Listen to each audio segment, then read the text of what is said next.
Welcome, everyone, to Noble Capital Markets Basic Industries Virtual Equity Conference, and thank you for joining us today. I am Mark Reichman, a Senior Research Analyst at Noble. I am pleased to introduce Mr. Robert Loback, Vice President, Corporate Development and Capital Markets of Greenfire Resources, which is listed on the New York Stock Exchange and the TSX under the ticker GFR. The company is an oil sands producer focused on the development of its expansion and demo assets in Western Canada. It is the operator of both assets and has a 75% working interest in expansion and a 100% interest in demo. Robert? Thank you, Mark, and thank you, Noble Capital Markets team, for putting on this conference. Let's get right into the Greenfire story. Greenfire is a growth-oriented oil sands producer focused on the development of its Tier 1 SAGD assets in Western Canada.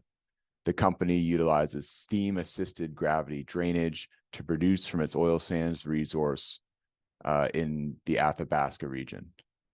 The company has current production of approximately 20,000 barrels per day and is targeting 70% production growth to its facility's debottleneck capacity of 34,000 barrels per day using standard industry techniques for production optimization. The company is dual listed on the New York and the Toronto Stock Exchange with a current market cap of about 700 million Canadian. The company's only debt outstanding is our senior secured notes due 2028, which were originally issued at 300 million US and have had 61 million of those notes swept as part of an excess cash flow sweeping mechanism whereby 75% of excess cash is swept for debt repayment. This sweep was completed in July of this year. Adjusting for that sweep, the company had Q2 cash of approximately 69 million Canadian and an undrawn revolving credit facility of 50 million Canadian. As it relates to free cash flow generation potential relative to core SAGD peers, the company has material tax pools of $1.8 billion, enjoys lower pre-payout royalties at the expansion asset, and has no gross overriding royalties on the Hangingstone facilities. Altogether, which is anticipated to result in higher free cash flow generation per barrel as the company fills its facilities over time. The company operates 2 SAGD production facilities in a concentrated region in the Athabasca area.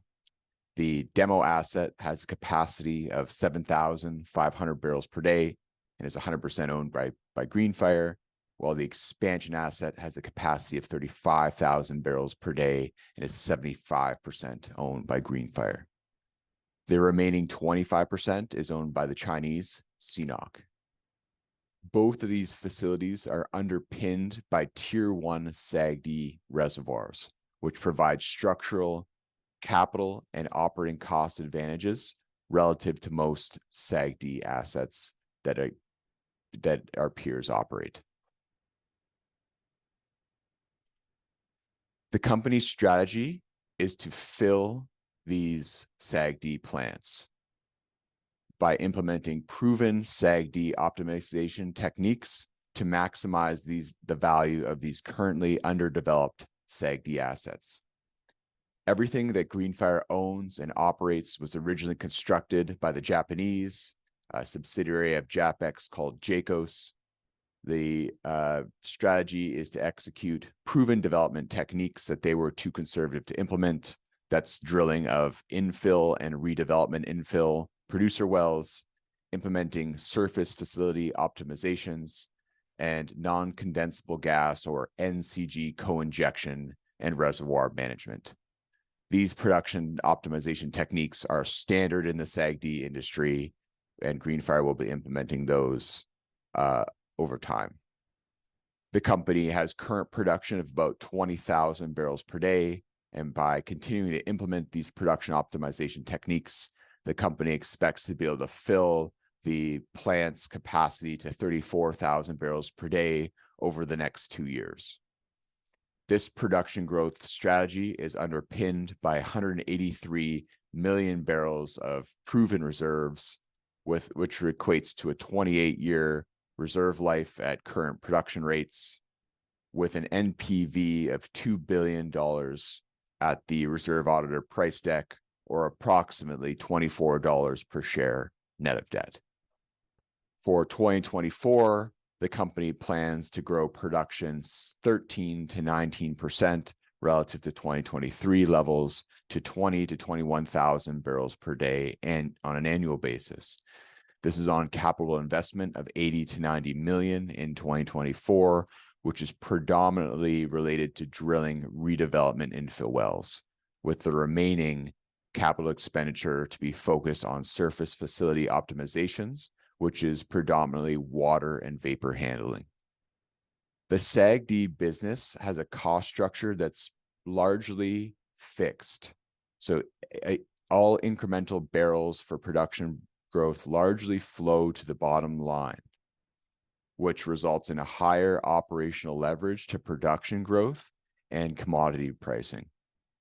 Greenfire's strategy in the near term is to grow production and free cash flow through drilling, production optimizations, as well as through its exposure to Canadian heavy oil pricing. Greenfire's production is 100% weighted to WCS-linked benchmarks, which provides that exposure to a re-rating of a Canadian heavy oil barrel. The Trans Mountain pipeline commenced operations in May of this year, which provides about 600,000 barrels per day of incremental pipeline egress in Western Canada. Now, this provides Greenfire with material exposure to improvements in the WCS differential and Canadian heavy oil pricing. And a Canadian broker benchmarks Greenfire as being the most exposed to this improvement, with over a 20% increase in cash flow potential for each $3 per barrel tightening of WCS differentials relative to all other oil-weighted peers in Canada. This positive positioning compares to Greenfire's 40% valuation discount relative to core SAGD peers Athabasca and MEG.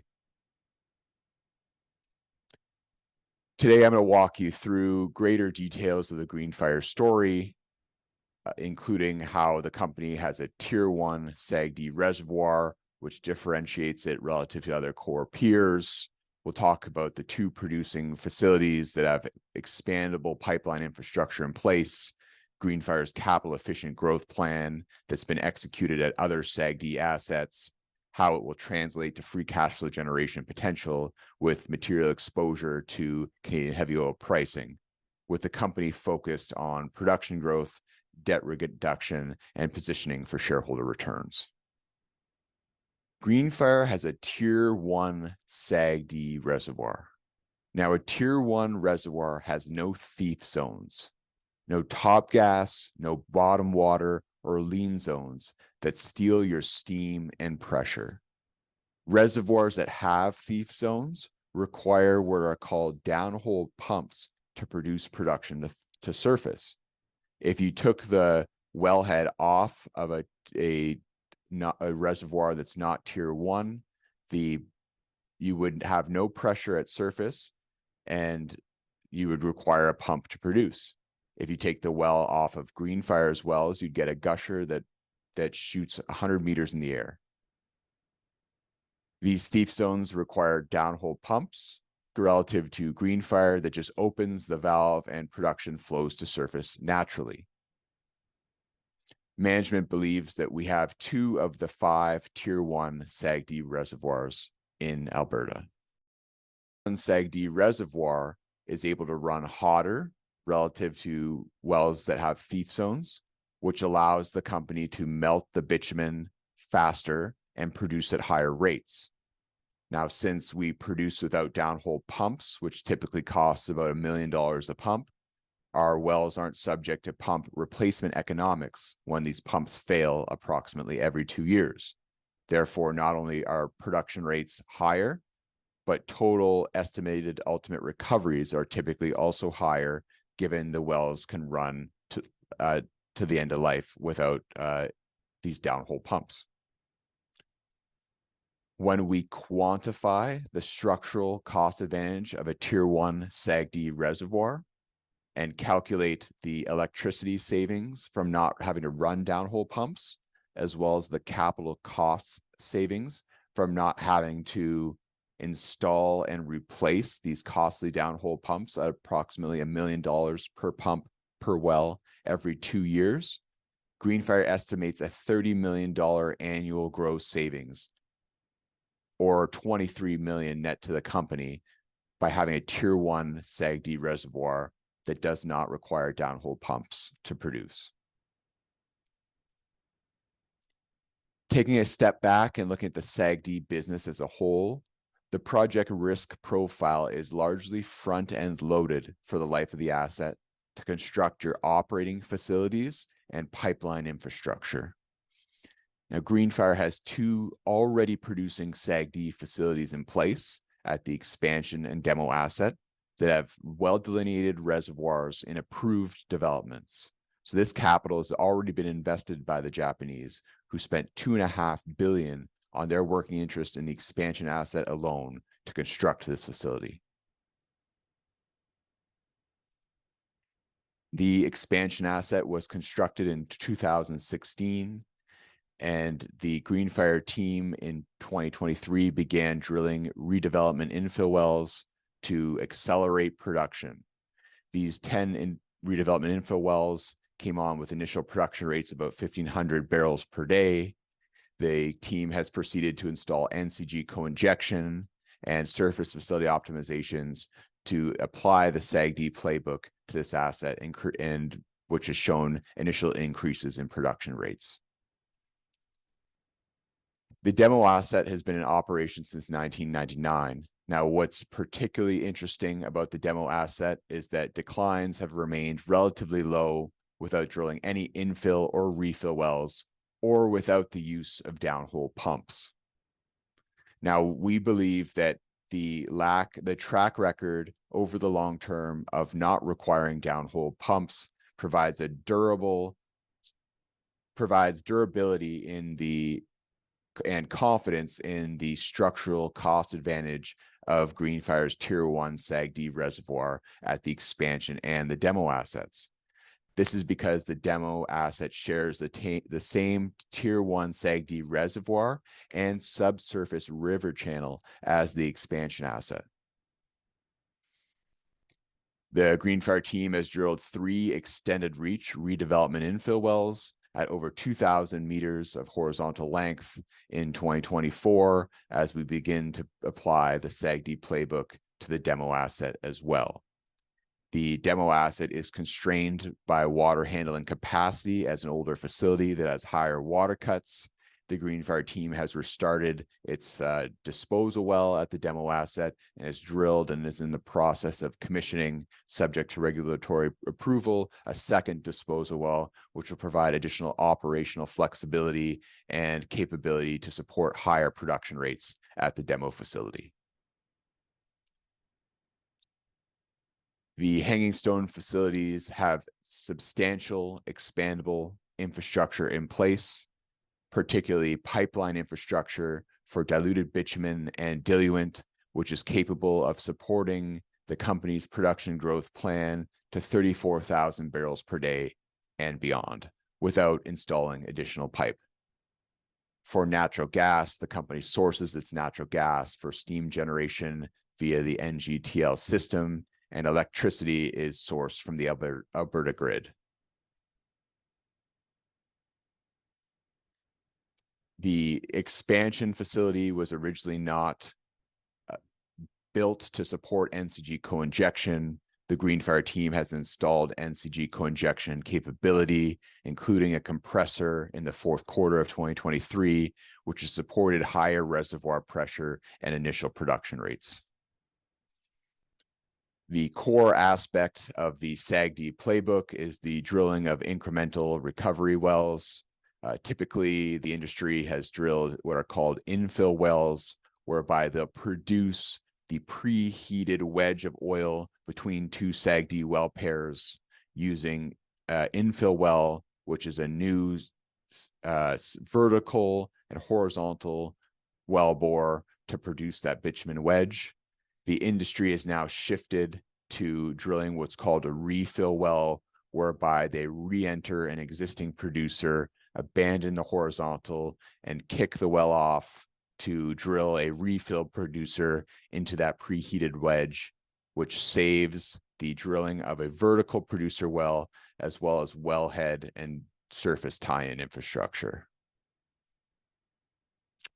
This enables the production of incremental bitumen with marginal capital expenditure and minimal geological risk. The Japanese were conservative with their well lengths, so the Greenfire team recognized that since there are two pads that are immediately adjacent to each other, the team can drill an extended reach refill producer well across both pads, resulting in additional cost efficiencies as from the savings of the drilling of additional well, lower future well counts, while maintaining high recoveries and economies of scale. The drilling of refill wells is standard in SAGD. All of our peers are doing it and seeing positive production rates relative to drilling infill and primary SAGD well pairs. The industry has gotten better at drilling refill wells, and that is showing with the improvement in well productivity year over year as the industry gets better at well placement and the drilling of these wells. While Greenfire realizes its pricing in the Edmonton and Hardisty market, the company is materially exposed to a re-rating of heavy oil, as 100% of its production volumes are exposed to the WCS differential benchmark. The company is, through this exposure, with the Trans Mountain expansion now online, this incremental egress of about 600,000 barrels per day and access to global markets is anticipated to result in a re-rating of the Canadian heavy oil barrel, which can support more favorable WCS differentials and reduce the volatility in WCS differential pricing. Now, recall, Greenfire has no take-or-pay commitments or commitments at all in the Trans Mountain expansion pipeline. Those are underpinned by the four largest oil sands producers in Western Canada. Instead, Greenfire realizes pricing in Edmonton, which are markets that are anticipated to decongest as these volumes from the Trans Mountain pipeline are forced to flow to the West Coast, which decongests the Edmonton market and provides additional pipeline capacity on the legacy Enbridge and TC Energy systems to Pad 2 and Pad 3, which are key demand centers for Canadian heavy oil. As it relates to sensitivities to core variables for our production and pricing, Greenfire is most exposed to improvements in production as well as the WCS differential. Tying it all together from a strategic perspective, the company is focused on production growth and debt reduction by applying the SAGD playbook to its currently underdeveloped SAGD assets to fill its plants that are currently approximately half full. Thereafter, the company is positioning for shareholder returns once debt repayment gets down to $150 million US. The ability to execute shareholder returns switches from 75% debt repayment and 25% shareholder returns to 75% shareholder returns and 25% debt repayment, enabling the company to pursue more impactful dividend and share buyback programs. Longer term, the company is evaluating additional potential opportunities for production growth and will evaluate prospects that compete for the expected returns of its Tier 1 SAGD assets if they're accretive to its shareholders. Mark, I'll turn it over to you for questions. Thank you, Robert. I was wondering if you could just maybe talk a little bit about the history of the management team and their backgrounds. Yeah, Robert Logan is the head of the business as the president and CEO. He spent his whole life in the oil sands, originally at the Statoil Leismer project, and eventually progressed where he helped commission that facility, and eventually moved on to being project manager at Sunshine Oil Sands, where he was responsible for the commissioning of that project as well. The chief financial officer is Tony Kraljic. He was previously the CFO of Western Zagros, which was a company with operations in Kurdistan. The balance of the Greenfire leadership team consists of oil sands experts that have been working together in various capacities for over the last 10 to 20 years, commissioning and constructing and optimizing most of the existing SAGD assets in Western Canada. Now, how long will it take for the Hangingstone facilities to reach bottleneck capacity, and what will be the impact of profitability? The team anticipates filling the Hangingstone facilities in approximately 2 years, and that'll be involving the drilling of additional redevelopment infill wells. The team is currently about 15 targets there, as well as the construction of a new sustaining pad. From a profitability standpoint, as the overwhelming majority of the costs in SAGD are fixed, the incremental production volumes largely flow to the bottom line, which should materially reduce our operating costs per barrel and raise our netbacks and free cash flow generation substantially. Now, do you hedge your commodity price exposure, and what is your break-even WTI price? For 2024, Greenfire's hedged 11,500 barrels per day of WTI at a fixed price of $71 per barrel. Now, on an unhedged basis, Greenfire's break-even price, inclusive of capital expenditures at the midpoint for 2024, is $57 a barrel WTI.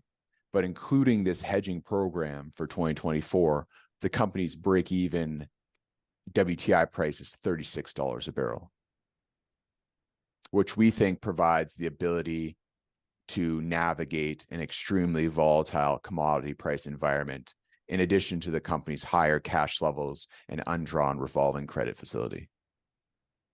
You know, earlier you talked about the valuation, and so what are the drivers of Greenfire's valuation discount relative to core peers, and how do you kind of expect to close the gap?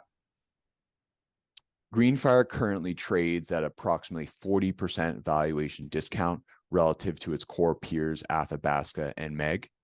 We believe this is because it's a newer management team that is recently public, and we are working on name recognition with investors and delivering on our growth objectives to drive additional free cash flow generation and new investors into the story that are willing to ascribe a higher valuation. Well, I noticed recently Waterous Energy Fund Management has agreed to purchase, I guess, close to 30 million common shares, or about 43% of the issued and outstanding common shares of Greenfire from existing shareholders. Can you maybe comment on that? And because I think some of the companies that are the sellers, are controlled by some of your board members, and so I was just kind of wondering what the implications are, of that agreement. Yeah, that's correct. Yesterday, the Waterous Energy Fund announced that it has acquired 43% of the issued and outstanding common shares of Greenfire for investment purposes. Now, these shares were acquired at $10.93 Canadian per share from 3 existing shareholders in a private transaction. Now, the Waterous Energy Fund is an established private equity firm based in Calgary. They have a track record of identifying strong management teams with a focus on growth, consolidation, and compounding long-term intrinsic value per share. The transaction is anticipated to close in approximately 3 weeks, so I can't speak to too many details, but the Greenfire team, while we remain focused on our operations and production growth plan, The Watrous acquisition of Greenfire shares is a clear vote of confidence in the company's growth strategy, ability to identify underdeveloped thermal oil assets, and talented team. Absolutely. Robert, thank you for joining us today. It was a pleasure, Mark. Thank you to yourself and the whole Noble Capital Markets team. Have a great conference, everyone, and a great day.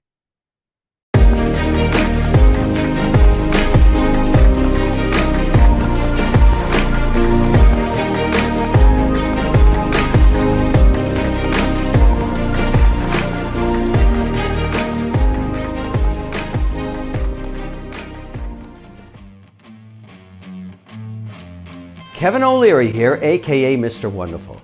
And you can meet me along with my fellow investors, Damon John and Robert Hershevik, on December 4th at Florida Atlantic University College of Business for the Noble Capital Markets 20th Emerging Growth Equity Conference, featuring 100 public companies. Who will be there? Investors ranging from self-directed to institutional, and of course the companies and their founders. I have to tell you, Robert, Damon, and I are very, very proud of the impact our venture investments have made in America's most innovative and disruptive companies. Collectively, we've invested millions in startups, and sales from those companies are in the billions. No one could have predicted a brand of socks, a cat DNA testing kit, a little sponge, and a toilet stool would be some of the top winners. That's what's so amazing about American entrepreneurship. Just one idea can change your life forever. And at NobleCon 20, the three of us will be pitched by 3 entrepreneurial ventures from Florida Atlantic community. I can't wait. I love seeing new investment opportunities. See you there.